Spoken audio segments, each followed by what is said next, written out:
It would now be good for us to take a closer look at the vocabulary lists in section 10 of your grammar. You know, in order to work with any language, it is necessary that we memorize some words, and in the case of this course, we will be memorizing the words that occur 50 or more times in the New Testament. That's not too many words, it's just a little over 300. And so with a little effort and so forth, and giving yourself some time spacing these things out, you will be able to do that. So if you'll turn to section 10 in your grammar and look at the next page called Vocabulary List 1. Now I've blown this up a little larger for you to see below here.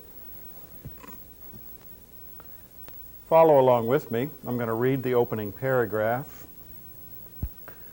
Complete lexical entries of words are given in the following way. What I mean by that is this is the way in which a word will be found given in a dictionary. That's what I mean by a complete lexical entry. For nouns, the singular nominative form is the first word given, followed by the singular genitive form. And there's a reason for that. And remember when we were talking about third declension nouns, how do you find the stem of a noun? Where you go to the singular genitive and you remove the genitive ending, and what you're left with is the stem of the noun. Oftentimes the nominative form is irregular, so the nominative form does not always give us what the stem of the noun would be.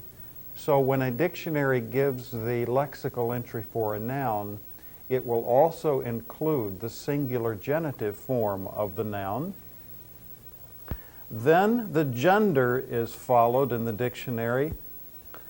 In most dictionaries, the gender is given by giving you the appropriate definite article. If the noun is masculine, then you'll find a masculine definite article, the word ho. Or if the noun is feminine, you'll find the definite article he. Or if the noun is neuter, you would find the definite article to tell you what the gender of the noun is. In some dictionaries, however, the dictionary will simply put an M for masculine, F for feminine, and N for neuter. I prefer that you use the form of the definite article that tells you the gender of the noun. And then following that information would be the definitions. And in most dictionaries, the definitions are given in italics. All right, that's for nouns. For adjectives and pronouns, what you will find is the masculine, the feminine, and the neuter singular nominative forms given. Why would you have to have all three given? Well, because an adjective or a pronoun would have to be able to agree with whatever noun it's modifying or standing for. So there has to be a masculine form of the adjective or pronoun, there has to be a feminine form, and there has to be a neuter form of the adjective or pronoun. So your dictionary will give you all three in the singular nominative, followed by appropriate definitions.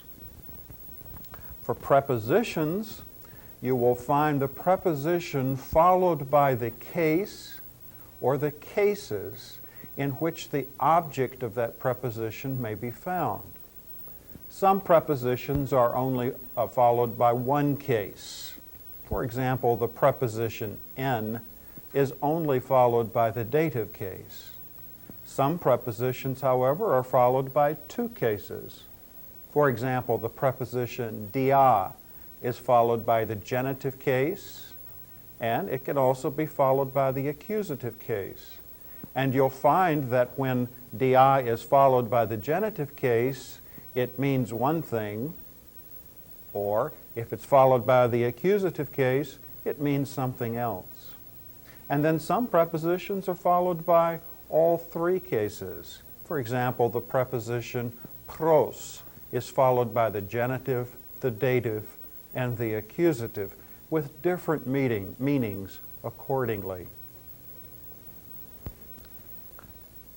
For verbs and for adverbs and conjunctions and particles, particles are words like know, or a word like behold, or a word like amen. We call those particles in Greek. In other languages, we give them other labels, but in Greek, we call them particles. Verbs are simply followed by the definition in italics. And remember that the dictionary entry for a verb is always the present indicative, first person singular. So the definition of a verb would be, I do something. Now, some dictionaries are not going to include that personal pronoun I. Some will just simply give the verb action, the verb meaning, without including that personal pronoun. I prefer that you do include it in your definition. Adverbs and conjunctions and particles likewise are only followed by definitions. Now, let's take a look at our first vocabulary list, beginning with the word aletheia. Now, I'll say the words slowly. I'll say them a couple of times so that you can pronounce the words after me. Aletheia.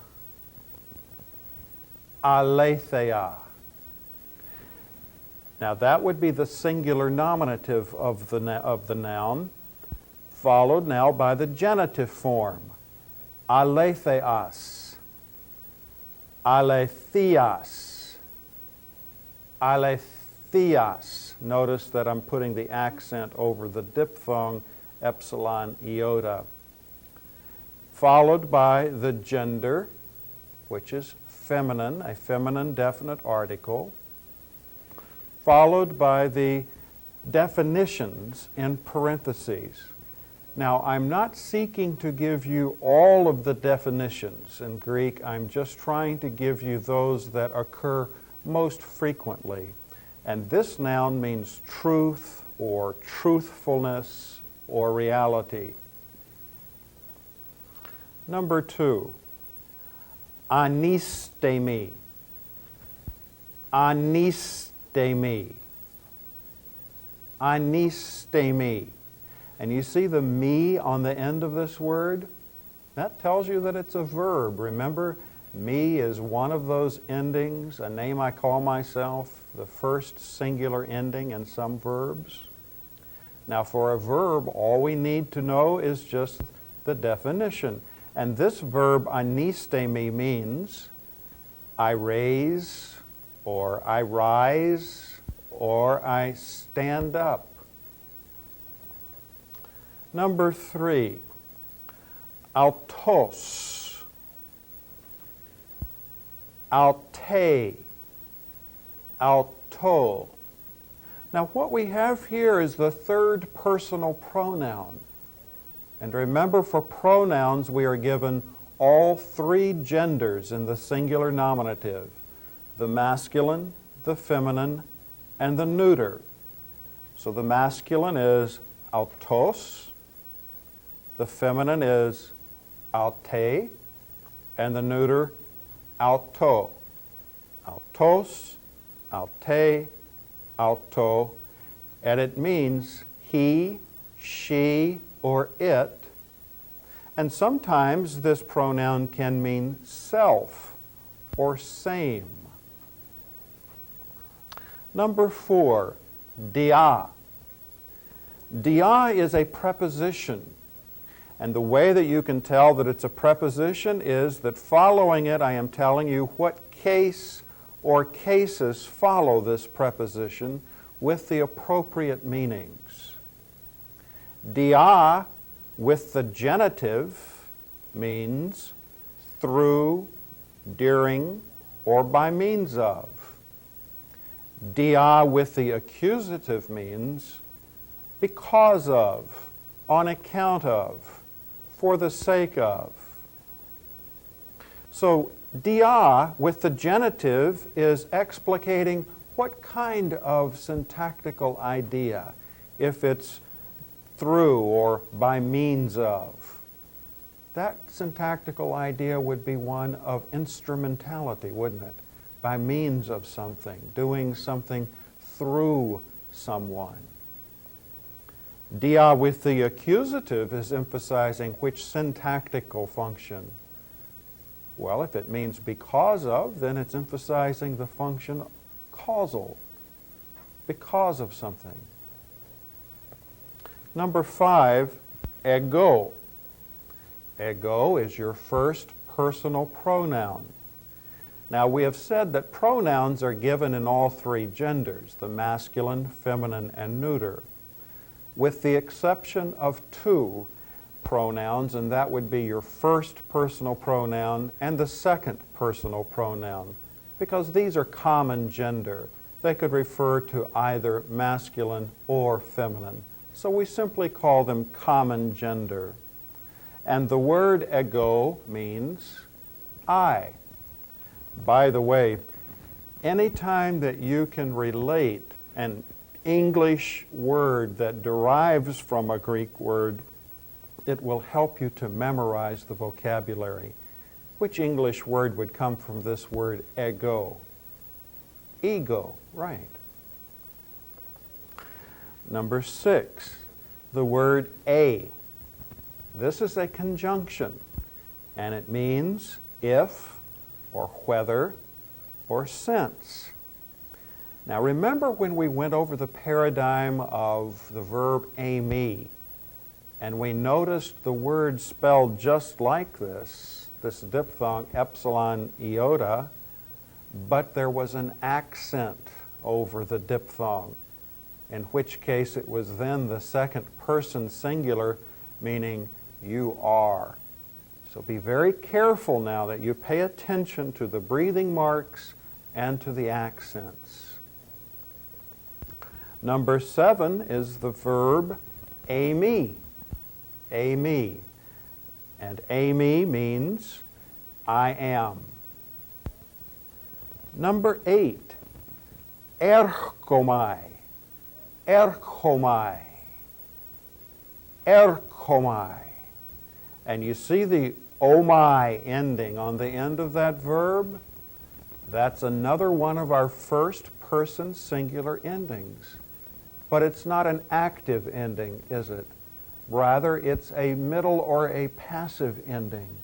What have we said about verbs whose form is middle or passive, but the meaning is active? What do we call those verbs? They're called deponent verbs. A deponent verb is one which is middle or passive in form, but active in meaning. So this verb erchomai means I come or I go. And in Greek, you don't know whether you're coming or going, do you? Okay, number 9, the word zoe. Zoe. Zoe. Now, since this is a noun, we are also followed by the singular genitive form. Zoes. Zoes. And with the feminine definite article, it tells us that this word is a feminine word. And it means life. Which English word would we get from this word? Zoology. Right. Number 10 is the word for Jesus, Jesus. Jesus. Jesus. The genitive would be Jesu.